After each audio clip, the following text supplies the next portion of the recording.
இயக்குனர் மணிரத்னம் அடுத்த படத்தில் அதர்வா நாயகனாக நடிக்கலாம் என்று செய்திகள் வெளியாகியுள்ளன. கடல் தோல்வியிலிருந்து மணிரத்னத்தை ஓ காதல் கண்மணி மீட்டுக் கொண்டு வந்தது.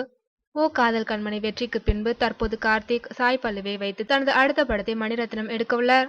இந்நிலையில் இவரின் அடுத்த பட நாயகனாக அதர்வா நடிக்கலாம் என்று தகவல்கள் வெளியாகியுள்ளன. தொடர்ந்து தடுமாறி வந்த அதர்வாவிற்கு ஈட்டி, கணிதன் ஆகிய 2 படங்களும் அடுத்தடுத்து வெற்றியை கொடுத்துள்ளன. இதனால் அதர்வாவின் மார்க்கெட் மதிப்பு தற்போது உயர்ந்து காணப்படுகிறது. இந்நிலையில்தான் அதர்வாவை மணிரத்னம் இயக்கப் போகிறார் என்ற பேச்சுகள் அடிபட்டு வருகின்றன. சமீபத்தில் ஒரு நேரடி கன்னட படத்தை இயக்கப் போவதாக மணிரத்னம் தெரிவித்திருந்தார். இதனால் தமிழ், கன்னடம் ஆகிய 2 மொழிகளிலும் அதர்வாவை அவர் படம் எடுக்கப் போவதாக கூறுகின்றனர். ஆனால் இதனை வெறும் வதந்தி என்றும் நாம் ஒதுக்கிவிட முடியாது. ஏனெனில் மணிரத்னம் இயக்குனராக அறிமுகமானது முரளியின் பகல் நிலவு மூலமாகத்தான். இதனால் வதந்தியானது உண்மையாக மாறும் வாய்ப்புகளும் அதிகம் இருக்கின்றன.